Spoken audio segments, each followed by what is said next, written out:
Hello, welcome to Hidden Existence. Hope everybody is doing all right out there tonight. With me, as always, my right hand, left hand, right hand man, Jason. Sure. I don't know which one it is. Well, technically, it would be stage right.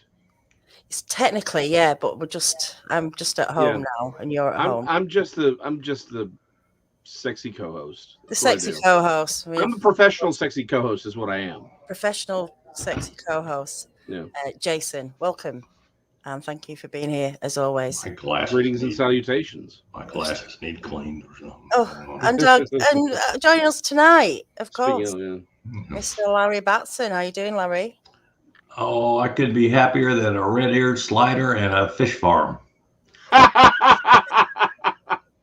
That's a very, very specific reference, but I appreciate that one. Yeah. Now, anybody in the chat who knows Larry and knows when Larry's on the show, let me know if you notice anything different. Just let me know in the chat if anyone can spot it. You'll win a prize. I don't know what the prize will be, but we'll make one up as we go along. It can be an official no prize. Yeah, definitely. I'll have dinner with them. Oh, well. I'll sit here and eat something. They can be wherever they are eating something. There you go. Dinner with Larry. If you can, no, it's not the facial hair. Definitely not. There is a major, massive difference. Something different. If anyone can notice it, just let me know in the chat. But in the meantime, somebody's here to sell you something. Yeah. Well, I think the dog. She's gotten the same. She started barking at the kids every time they come up the stairs now, or it's something in the back. She can usually see out the back window, and she can see the field. So, and come on. Yeah, she loves protecting me from the bed. She's all big and tough as long as she can bark from the bed. Then otherwise, she's usually hiding behind me. Well, mine's the same part. She's deaf now, so she just doesn't hear anything. Jamie, no, it's not that Larry's got a hat. I have several hats. I just never wear them. At least on my broadcast. Bat Mom. This is. I've always been bald. I've been bald since I was like 16. How what are is you talking about? Noticed? How is she? How have you not noticed before now? That's terrible. I feel so underappreciated now. Sandra, no, Larry's not drawing tonight. That's not the Sandra. Come on, you watch Drawing Bigfoot. You must have noticed something. I can't believe people haven't noticed, but there you go. Is it a terrarium? What? Is the terrarium behind him new? No. But while people's still guessing, let's talk a little bit about Drawing Bigfoot. And I absolutely love Drawing Bigfoot. There's something special about it, isn't there? What do you think, Larry? I mean, the last show we did was Drawing Patty. Yeah. Larry drew his, impression of Patty. I'm going to grab it actually, and we listened to an old and rare interview with Bob Gimlin, hosted by Larry, Bob Gimlin, and John Green. Yeah, and it's rare because those two never did an interview together. Never. And that was Bob's first audio interview, I believe. Yeah, in a long time. I mean, I think that interview was kind of the beginning of him getting out and doing public appearances again, because for so long he did not do it. Right, okay. So this was your drawing of Patty. I think it's amazing. Thank you. I know Strangeland bought the original. He did. The original copy of that. And here we go. Bang on the money. No water noise. Oh, man. That was hard enough. Now you've got to have dinner with Flyby Stew. We having stew to Flyby? Stew for stew. I mean, that could be a. We'll plan an evening together. You there, me here. I'll be dying with you. That big spider. No, it's not behind me. Don't do that, Jamie. Mm-mm. We're not talking about giant spiders today. Oh, man, damn. Oh, dying spiders. There's some damn swear. Oh, twice in the swear jar already. We just got started. I don't know who swore then. What did you say, Jason? Dying spiders? We're not talking about giant spiders. We're not. Giant spiders. So dying spiders. We're getting them dying here because it's starting to get a bit cold. Oh, okay. So I mean, not that cold, but they come into that. They want to come into the house, don't they, this time of year and start finding somewhere nice and cozy. And I don't like that. I mean, I don't mind them, but I don't really want just the packaging. I mean, just the how can anybody like there's nothing we can relate to. It's like snakes. It's just the packaging. Spiders are very important. If you've got a spider in your house, you should kiss the floor because, well, mop it first. But it's there for a reason because there's something in there you do not want, and the spider's willing to eat it for you. So there. Look, I'm happy to believe and recognize the importance of spiders. I'm glad that they exist. They do a wonderful job with what they do. I just want them to do it someplace that I am not. That's all I ask. Well, they're with you because you must have bugs. I live in the country. Of course, we've got bugs. Yeah. Well, me too. Yeah. I live in the country. Yeah. Just saying. Like I said, as long as they do it away from me, I'm happy to let them do what they got to do. I appreciate them for I just want to appreciate them far, far away. And I certainly don't like the idea of a giant spider. That I will take a flamethrower to. Well, Larry's right though. It is perception, isn't it? Yeah. Why do we think birds are cute, but spiders are creepy? Because they got 8 eyes and they're up to something. Have you ever seen a spider that's not up to something? No, you haven't. Because they're always up to something. Unless they're dead. Not necessarily. They do kind of always up to something. Not necessarily. Mm-hmm. It's just I'll go get my spider. Snakes are always. You get that spider? I'll reach through this broadcast. I'll get it. It's bigger than it's the size of my hand. I'll go out there. It's right out there. Have you got a spider? Are you going to show us a spider? No. Go on.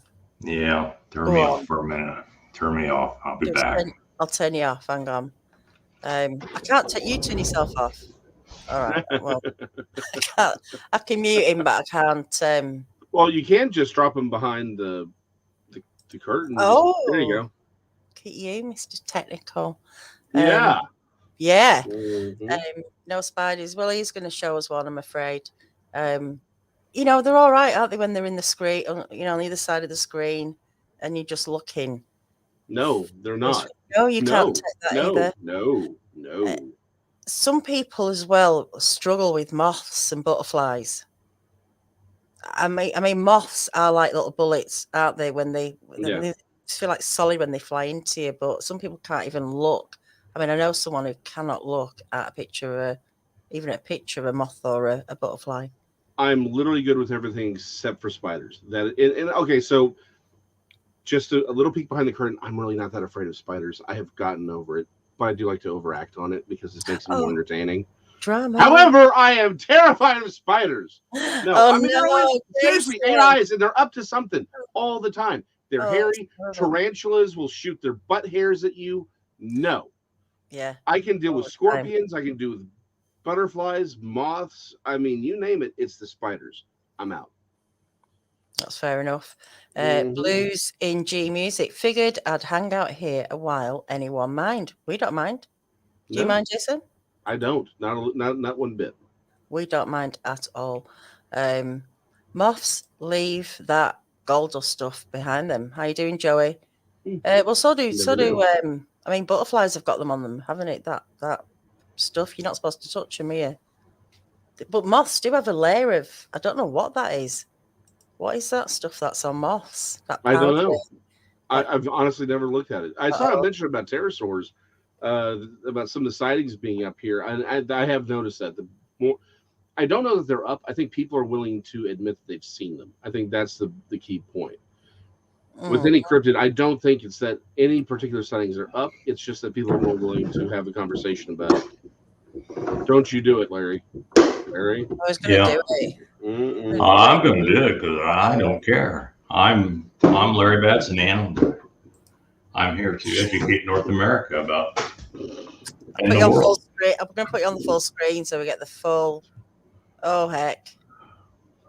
I mean, it does look cute. It is cute. I mean, it looks furry and it is furry. Like friendly. That's in its little house. Oh. Yeah. So, can you communicate with that? One of those things? Well, they don't bite me very often. No. See, very often. Very often. Very often. And not too hard. No, it's just like getting jabbed with an ice pick. That's all. Okay.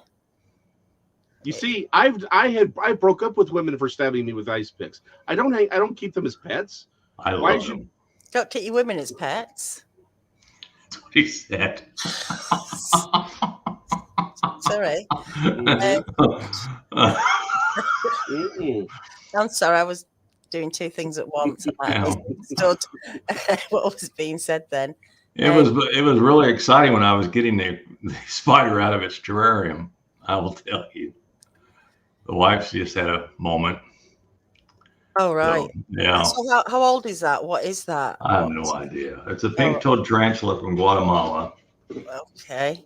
And I've had it for probably a couple years. Come on out. Right. They don't really bite. This species of tarantula isn't known to biting. But they sure do move quick. Does it shoot its butt hairs? Does it shoot its butt hairs at you because you've aggravated it? Yeah, I'm very aggravational, right? Is that a word, aggravation? Oh, Jesus Christ! It is now. You see how it jumped? It jumped about. No. I'm just saying, Spider-Man would be a much different character if he was based on a tarantula. Yeah, there it is. I can't. It's safe in there. Yeah, it's safe. Is he? So what do you feed? Oh, it'll eat baby mice. It'll eat crickets. It'll eat damn near anything that's smaller than it. So, right. I swear, George, that's the third time tonight. My God. Great. Oh, there was others, but it's fine. We'll charge. We'll send you a bill. If you like all the other bills I get. Check it in that special file. William Tell, play with some baby scorpions. I have before. Sounds like fun.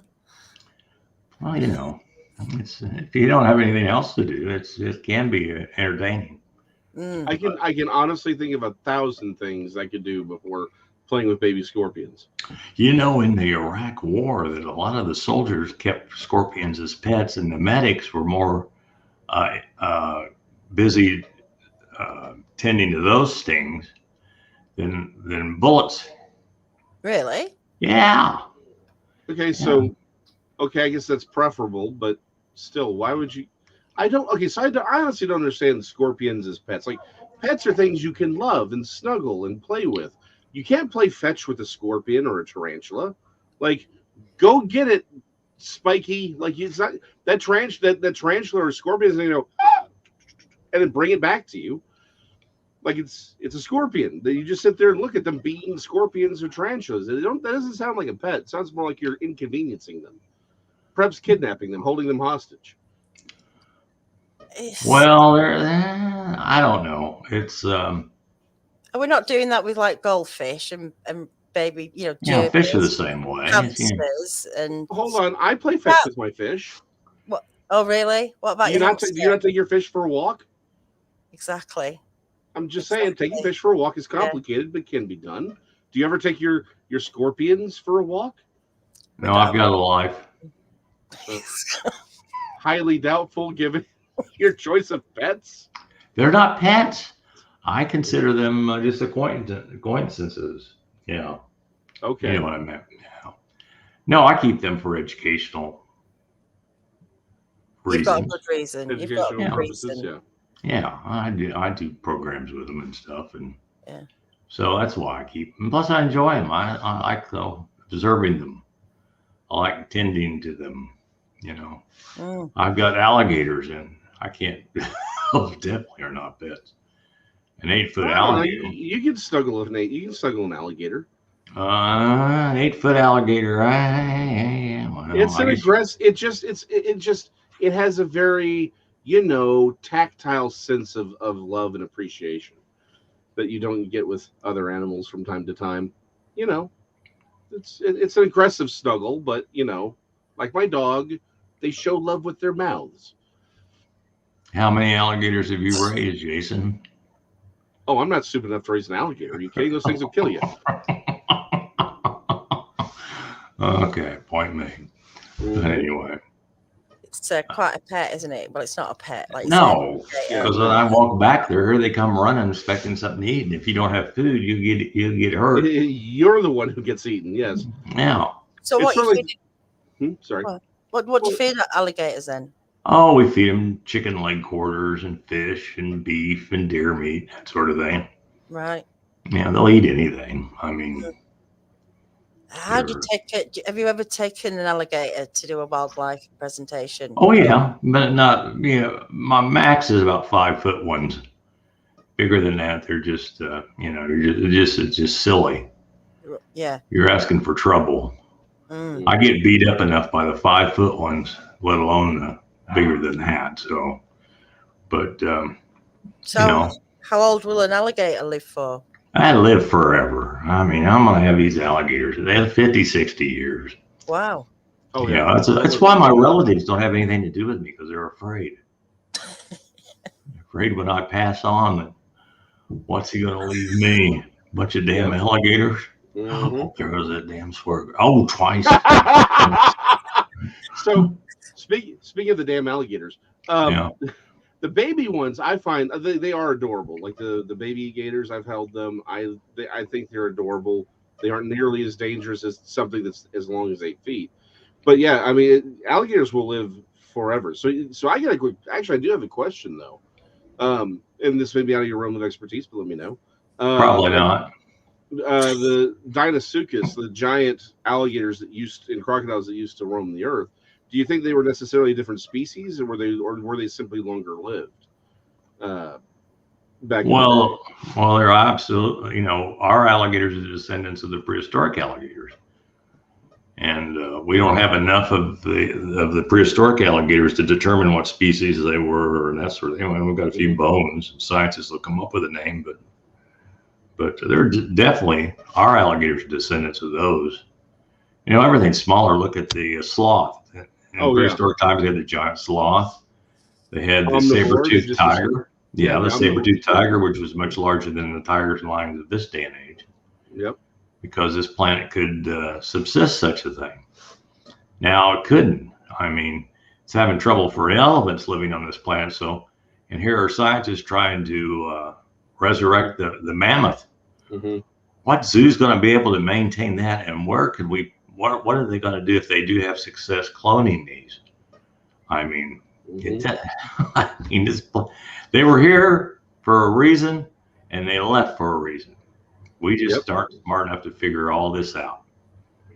I've often wondered if it was the oxygen content that allowed them to get so much larger. Like the Glyptodon, it was an armadillo the size of a Volkswagen Beetle. Like that's, they're as small as they are now like you said, for a reason. I've often wondered, was it the oxygen content that maybe allowed them to grow as large, or do you think there's something else? No, I think it was their diet. The food, just like the bears up in Alaska get so much larger because of the diet. They eat salmon, lots of protein. So I was assuming it would be the same thing for the prehistoric animals that once existed here. What could they have been eating though at that size? I mean, how many could there have been, and what could they have been eating to sustain them? Oh, well, I'm sure there was lots of food for anything in that era. In those millions of years ago, there was food here. But, now we're having trouble even supporting the animals that live here now, let alone introduce new species. That's silly. That's stupid. I mean, and a lot of it has to do with habitat. You know, just like the tiger, there used to be 100,000 tigers in India. Now there's less than 2,500. It's all because their habitat's been destroyed. You give them a jungle, you leave them alone, these animals will survive. That's the thing. Survival of the fittest, I guess. Yeah, yeah. It's the way it's always been in all species, including ourselves. Survival of the fittest. Yeah, definitely. And Bigfoot, I mean, he seems to be the fittest, does he? Well, yeah. I mean, if it's a reality, and I, of course, with several people believe that it is, and I have a good reason to believe that it is. So it's definitely like that one lady told me. She says they share the forest during the day and they own it at night, which is so true. Because at night, these things are practically invisible and they can go anywhere they want to go. I mean, they have the most fantastic camouflage there is. So I have, the reasoning behind the facts that why haven't we brought one in? Why hasn't one really been photographed? Well, I've said this before. I said, just because a person says something that they've seen, I don't not believe them because they're terrible photographers, because we get all these blob pictures and so forth. They're just not good photographers. That's what it all amounts to. So most of these people, I look, why would that person want to lie about what they've seen? And I could, a lot of times I can figure it out. They want to be the publicity for some reason. But I find most of them are just telling the truth. Yeah.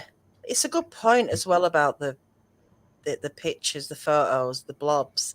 It's not that easy to take a picture of something moving or even under stress, Maybe it is. You don't know what you're looking at. You've never. Well, and plus the camera, the quality of cameras that people use to take photographs of wildlife is not what everyone's carrying around. I'm sorry. Like there's this, this argument like, well, everyone's got a cell phone now.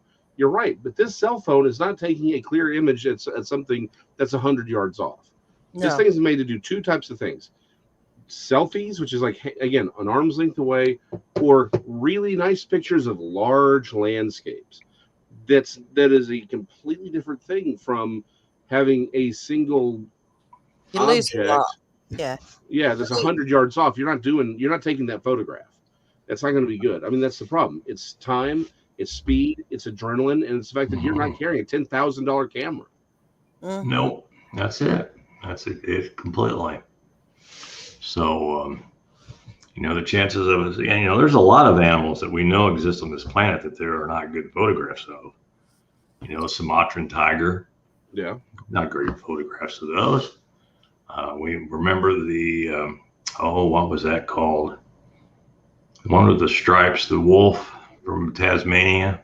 Oh, the Tasmanian tiger. Yeah. There you go.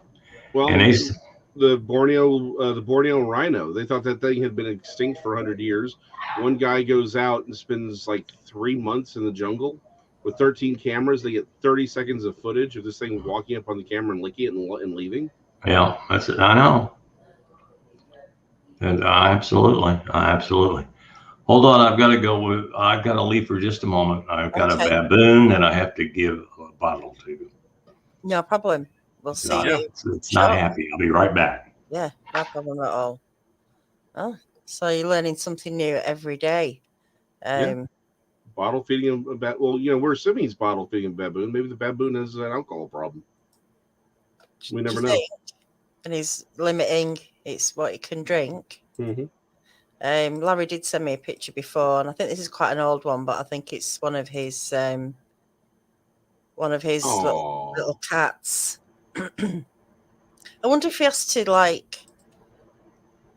file the nails down just when they want to jump up at you. I mean, I don't know what. I got no idea. Yeah, that's a great question to ask him because I would have a problem with that. Again, I love cats. But that just seems like a rather large kitty to have hanging around. Hold on, Jamie. I need to know more about these house hippos. What? Are we talking?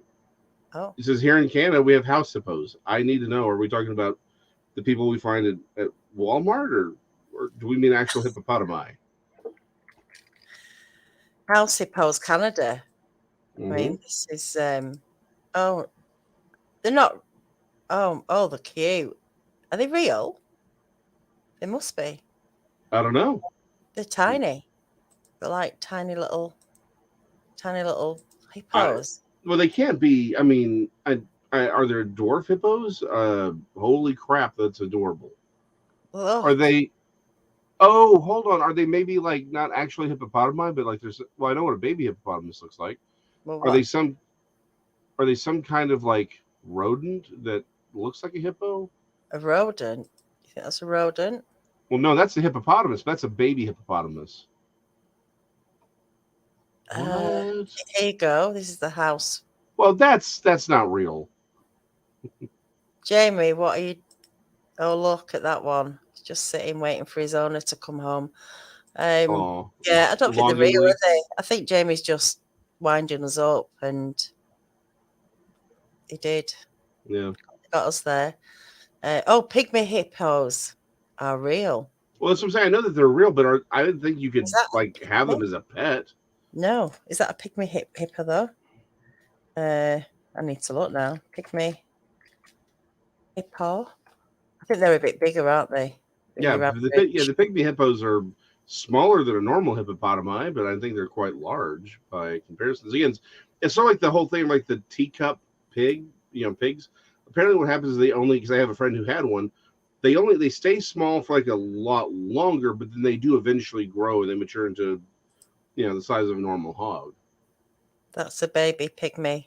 Yeah, I can see it as a baby pig. Like they do get rather large. They're cute, aren't they? They are adorable. Just look at that. How cute is that? I mean, beautiful. Yep. That's interesting. Set of teeth there. Yeah, I wouldn't want to run into one of those. Oh, that is just too cute. One hippopotamus for Christmas. Yeah. Only hippopotamus will do. On the first day of Christmas, my true love sent me a Well, hold on. Okay, so now this begs a fair question. baby. Do you know who Dr. Demento is? No. Okay, so Dr. Demento did all these songs, or he would put up these. Again, I'm showing my age, but I Want a Hippopotamus for Christmas. That's one of the Dr. Demento stories. He was a comedian / radio host, and he would put out these Christmas albums that would have all kinds of stupid songs. One of them being "I Want a Hippopotamus for Christmas." Before my time, I think. Oh no! Pardon? Yeah, no, no. But I do think it's probably an American thing versus, like, say, a British thing. All right, okay. I can see it here. Oh, it was only released. Oh no, I don't think it's the original. Can't be 2014. Must be older than that. No, way older. Yeah, no, it's been around forever. But, by John Rocks. Did you say? I forget who did the original version, but I think she was actually a performer, but I want to say it was like in the 60s. Mm-hmm. It's been around for a while. Now, Walking Around in Women's Underwear was a spin-off of Walking Around in Winter Wonderland. 1953.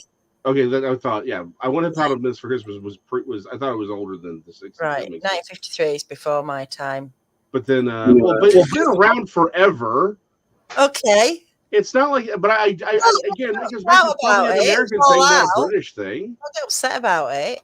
All I heard was walking around in women's underwear. What the heck? Who? Yeah, it's one of the songs, Dr. Demento. Oh, right. So like that was out in the 80s, but the I Want a Hippopotamus for Christmas is like you said, 1953. I think it was Doctor Who, Demento. Oh, Dr. Demento. Yeah, Larry knows about Dr. Demento, right? Sure. Oh, yeah. I'm old. I listened to him. Oh, 1983. He was on Letterman. He looks. Shaving Cream. Blues and G Music agrees with me. Shaving Cream was a great one. Yeah. I see all these hippo references. Yeah, we were talking about hippopotami while you were out. There's a drug czar that had hippos he brought into South America, and they escaped, and they're in the El Chapo. Yes, yeah. He had hippos. Yeah. It's not coming up with him. Him and Dr. Demento and that tune does not marry together. I cannot find. Oh no, Pablo Escobar. Sorry, it was Pablo Escobar. Texas Jack is right. I thought it was right. it was Pablo Escobar. Right. Mm-hmm. And hippos kill more people in the Nile River than crocodiles and anything else. Do they? What do they do with them? They're just mean. They've got these huge tusks, and they'll make quick ground round of you. Like guacamole out of you. Oh, absolutely. I mean, they're notoriously aggressive, and they can run fast too. That's what's right. So if you're gonna, I don't want to bring the mood down, but if you were gonna be killed by an animal in the forest, or the woods or whatever, which one would you want? Which would be the most quickest, painless death from a wildlife animal? My wife. Okay. It's your funeral, Larry. I understand. It's okay. Hope she's not watching. After your wife, then. After your wife. Yeah. Oh. I don't know. It'd have to be something. God, that's a hard question because none of them are kind. You know, I've got a good friend who's a former Yellowstone park ranger, and he told me about taking parts of bodies and stuff out of Yellowstone that grizzlies have killed. Mm-hmm. And he was really upset because a young lady from Sweden had been killed, and they didn't know whether she had been scavenged, whether she'd had a health problem, and the bears just came along and scavenged her, or whether they just flat killed her. And he says, when they say they don't know, they says that's wrong, because they do. Because when a grizzly bear kills you to eat you, you're no different than a salmon. They hold you down and they start eating you at your stomach while you're still alive. So when they can look at the body, the corpse, and if there's bruising on the forearm, that means a person has been fighting for their life. And now that would be probably the worst way to go, especially if you've got a big old belly, because it'd be a long time before he hit anything vital. So not grizzly bears is what I'm hearing. No, grizzly bears would be torture. But what about chipmunks? Like if you were to be killed by wild chipmunks, those teeth. Like that, but wouldn't they kill you faster because there's so many of them? That could be the dumbest thing I've ever heard. I completely doubt that, sir. You do a regular show with Daniela. I assure you, that is not the dumbest thing you've ever heard. But those teeth, could be nasty. But definitely. But I mean, and also like a mountain, bobcat or whatever. That wouldn't be nice, would it? Being shredded. Well, they're not big enough to kill us. Bobcat wouldn't kill you. So they wouldn't. Oh, right. Oh, that's good. Yeah, if you're killed by a bobcat, you deserve to be dead. That's all. Yeah, we don't need you anymore on the planet. Okay, fair enough. That's okay. I got one. I want to be killed by a unicorn if I have to be killed in the wild. Oh. Think about it. They impale you. You die pretty quickly. I think that's a. But what if they miss the vital bit? What if they go like right between the organs and you're just impaled on it? Yeah, I think you're underestimating. I think you're misinterpreting the intentions of a unicorn. If they want you dead, they'll kill you. Okay. Right. Okay. You're right. What I said earlier, it's the second dumbest thing I've heard. It's the way he has that serious look. Like, I'm telling you, this is the truth. This is 100% real. If that unicorn, if you're in the wild and you see a unicorn, understand that God has brought you to that moment to die, and that unicorn is His vengeance upon you. You're just going to get stabbed to death by a giant mono-horned creature. Just understand that it's your time to go, and I assure you, they will find a way. Unicorns always do. I'm going to keep away from unicorn. If someone's like fire alarm battery going, I can hear this odd like beep. Is anyone else hearing that? Is that just me? Oh no, that's my beep because someone called me and left a message. Okay, that's all right then. Yeah. I know what it is. Yeah. I'm afraid to see who it is. It's probably something up with raccoons in their dang attic. Yeah. So if they'll ring back if it's important. Well, that might be entertaining. Maybe I should play it. Oh, What the heck? should we? Sunday, 7:35 p.m. Hey, Larry. Rich, your old buddy from Steinsville, Bill. Just giving you a call and check base with you. Haven't talked with you in a long time. Think about you often. So maybe you could give me a call back. I'll just give you my wife's cell phone though, because we're in and out a lot. Oh, better not get his wife's phone number out for everybody. I thought that'd be exciting, but it was not. We should all ring his wife. Should we all ring his wife? Yeah, we should. I'm glad I wasn't here by myself and he called and I picked up the phone, answered it the way I normally answered. That'd be bad. Yeah. That one. Well, it's not good. Leon's Pest Control. Yeah. Life ain't no bed of roses if you got roaches. Okay, we did have German cockroaches once in a house we were living at. Those things are a biblical style plague. The only reason we got rid of them was because it was one of those years where it dropped down to sub-freezing for a long period of time. We opened up the windows a crack, shut everything down, and moved out for a week. You could also get you a whole bunch of tarantulas and release them in your house, and they'd take care of them too. And I know where there's one right now. Just, set them free. From an abstract concept, you're probably right. Look, we're forgetting about this. Texas Jack says you're assuming the horn isn't just for display and they won't stamp you to death like an angry draft horse. What makes you think I'm assuming anything, Texas Jack? Yeah, Texas Jack. Just saying. You know what they say about assuming. You're assuming that's an assumption. I'm telling you straight out. They'll tell you. When they know, they know. You're not very. How do you know? How do you Look, know? there's some things I just can't say over air. Okay. You know how we cryptozoologists are. We have to. There's some things we have to play close to the chest. By the way, I saw the question. How do we know what unicorns ate? Yes, we do. They ate grasses. They ate wild grasses and flowers, and they like to subsist on the tears of children. Right. Okay. I must have read the wrong book about them. How long do you think the horn is then? Oh, Daniela, it's so obscene. Is it? It's very obscene to talk about a unicorn's horn. Okay. This is a family-friendly show. I won't go into length anymore about stuff. But you just, you think. It's not the length of a unicorn's horn. It's how the unicorn uses it. And the size of their feet. Mm-hmm. There you go. Anyway, let's try and find something else. Yes, Mark Ledford. Wild boar get very large in the. Yes, they do. Okefenokee swamp in southeast Georgia. Yes. I'm sorry, Danielle. What song was that again? I'm having trouble reading it. Okefenokee. Oh, okay, there you go. Thank you. I was wondering. What did I do last week that was wrong when I said Mississippi? It was all of it. Thanks. I love the first two go rounds of any word, any of these American words. It's wonderful. It's sort of like when you go for tomatoes. Tomatoes.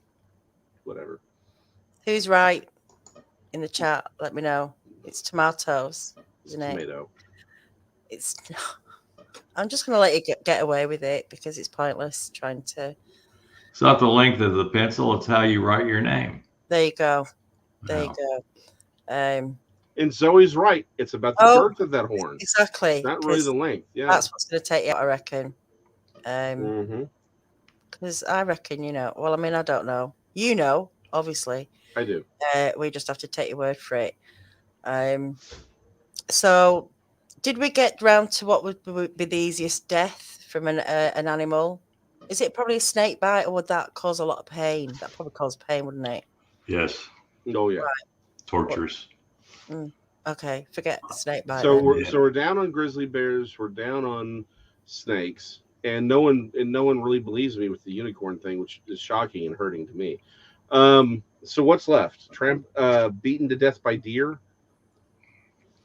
That's slow and torturous. You need You something. think with all these predators, there would be something that was good at killing people. Yeah, something that had a bit of mercy, you know, on you. Oh, I know. You could hang on to a salmon and go over Niagara Falls. Could be an interesting one. Yeah. That could be an interesting one. Yeah, well, Third dumbest thing I've heard tonight. You said it. Trampled by a moose. I think that would hurt, would it not? That hurt. That would hurt.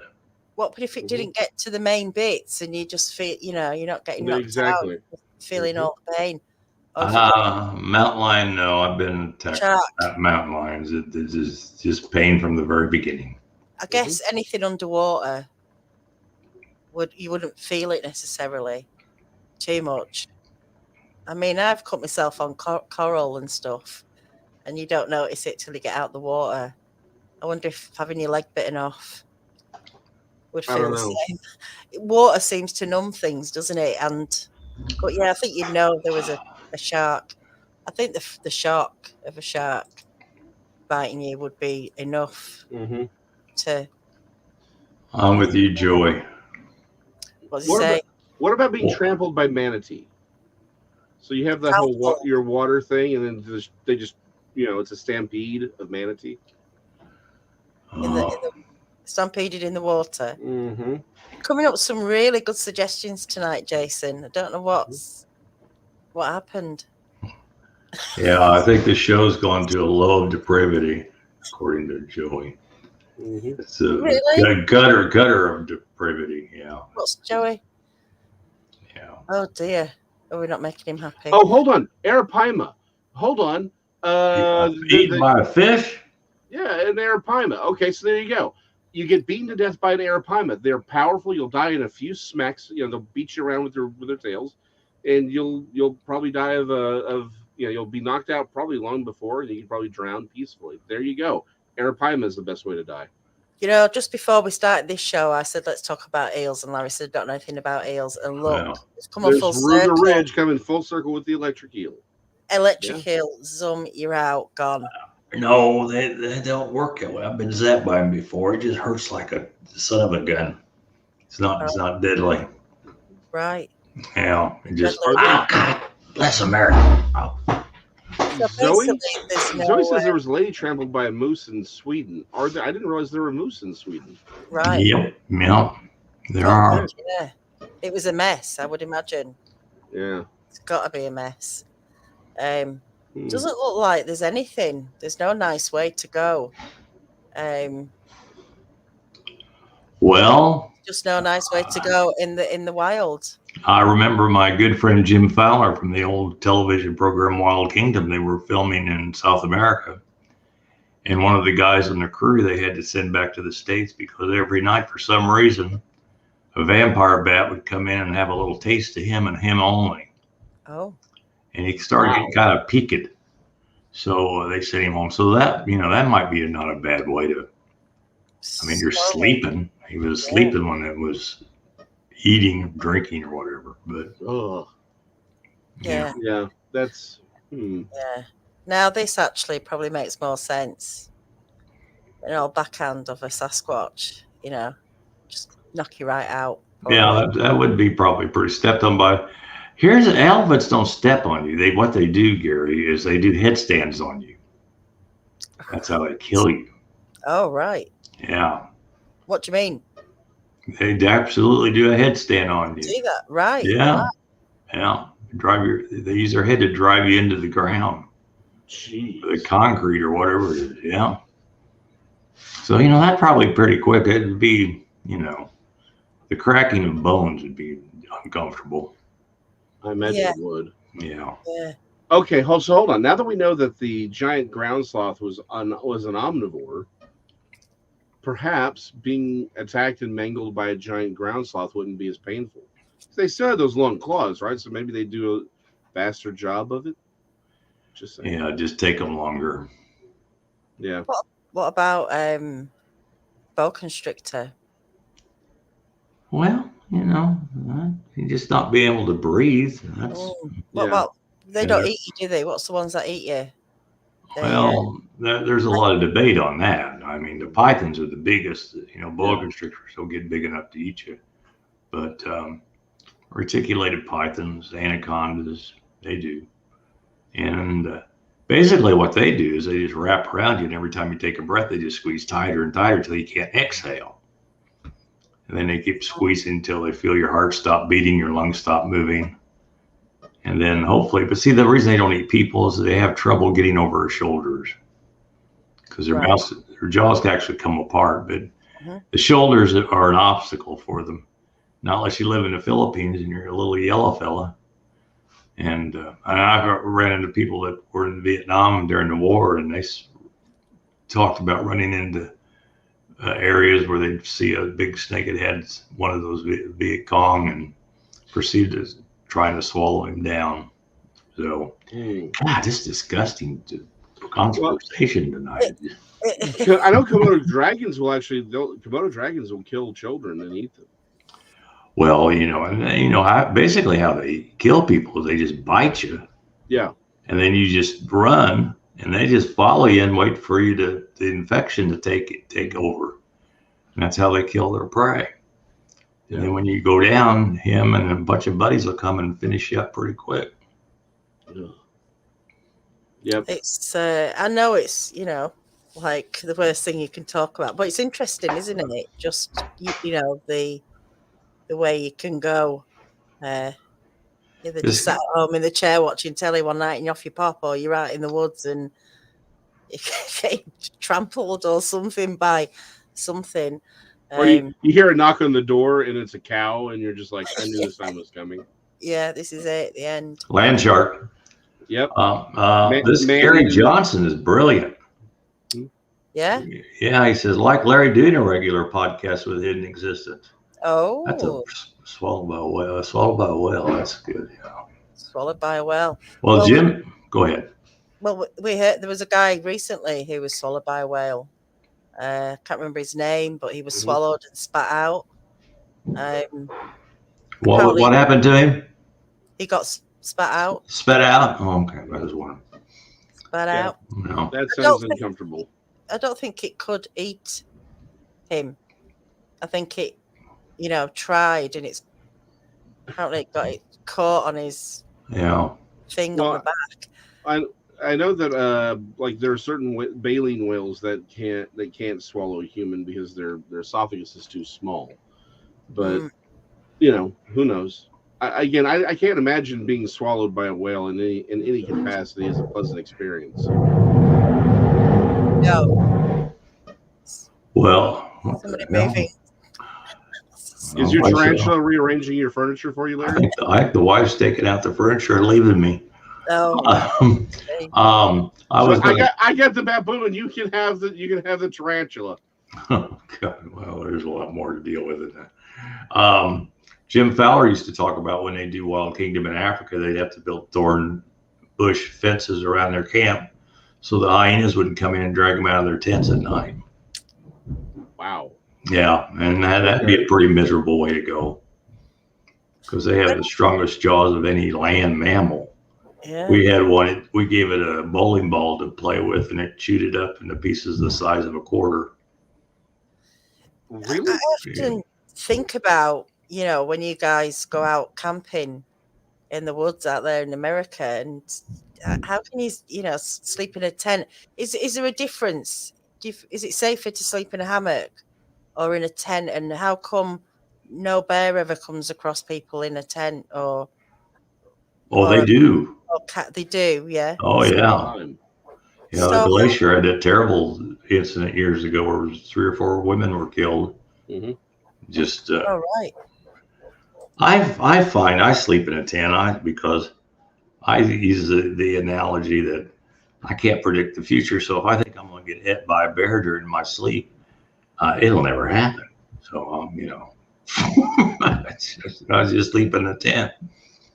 But all my chicken friends sleep in their truck.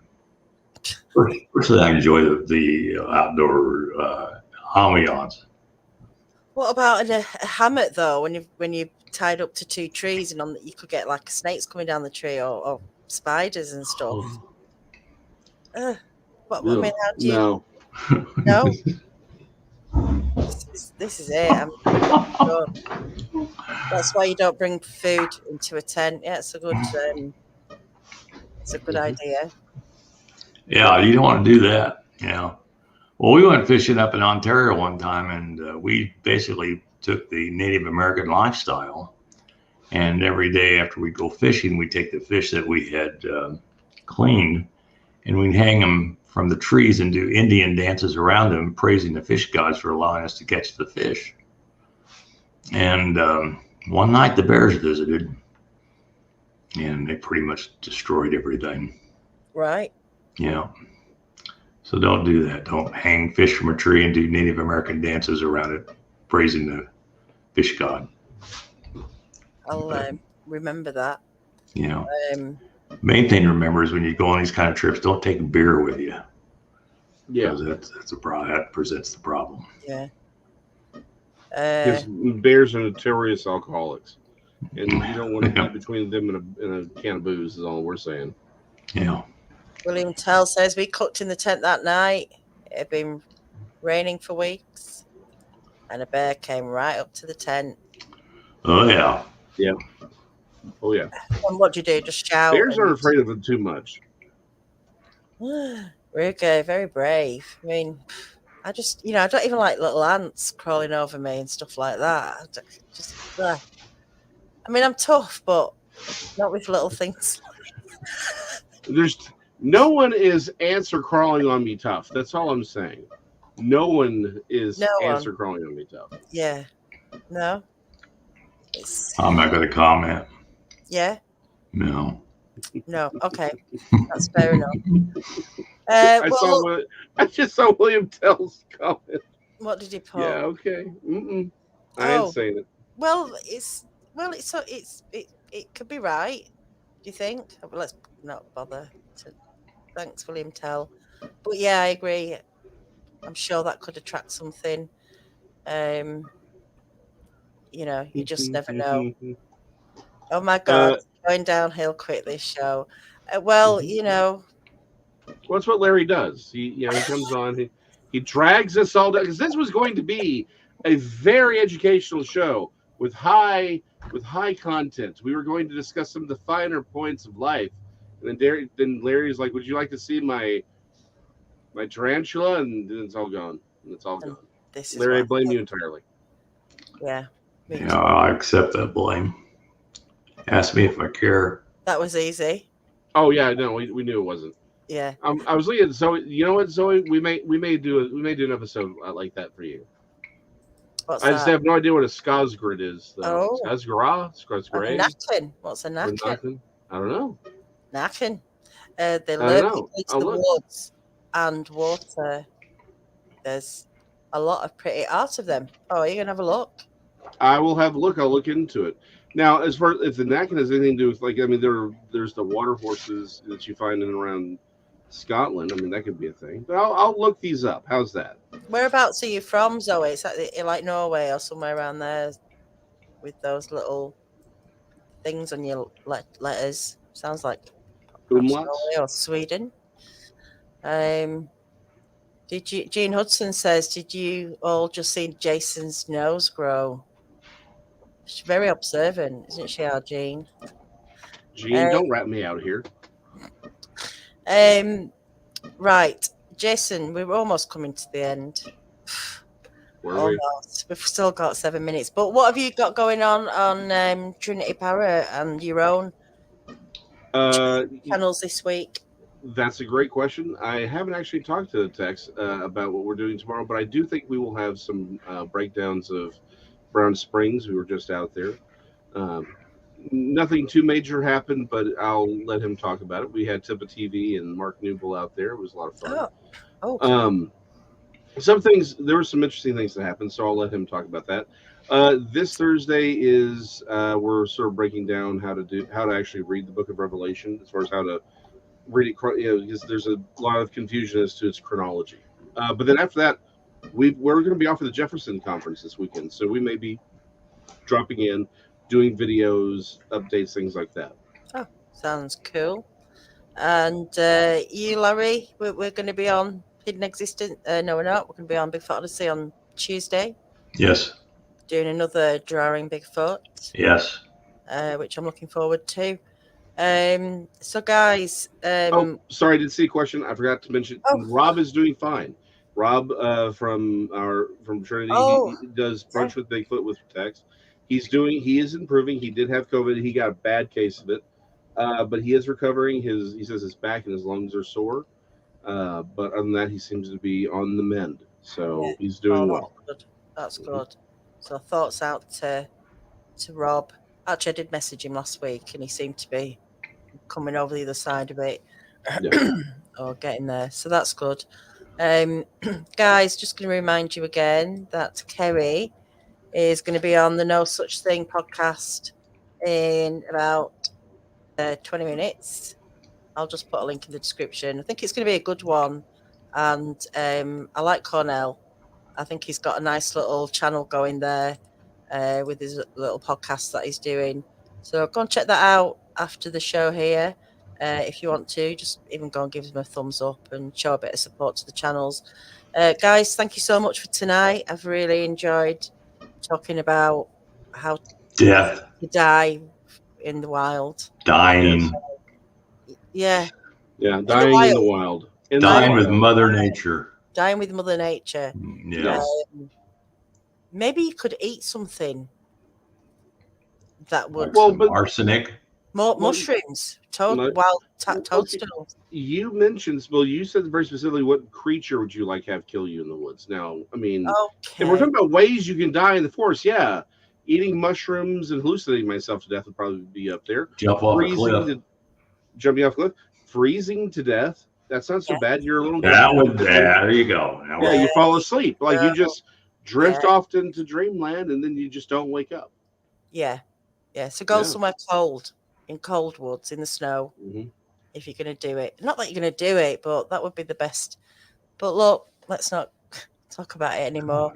I know, I'm sorry. Guys, have a wonderful evening. It's been great, honestly. I'm going to be back in the week. I know it's getting late now for me, but I'm going to see you on Tuesday on Bigfoot Odyssey. You'll see Jason at some point. Monday on Trinity. Monday. Larry. Monday, Thursday, and I may have an episode of Series coming out this week. We'll just have to wait and see how that goes. Oh, okay then. Okay. But anyone who's, if you look in the description, check out Not Another Bible Study. And I need to put your other link in, and I'll do that later for the other channel. So many channels. All right, guys. Have a great night. Don't forget to pop over and see Kerry over on Cornell's channel. Until the next time, everyone, take care and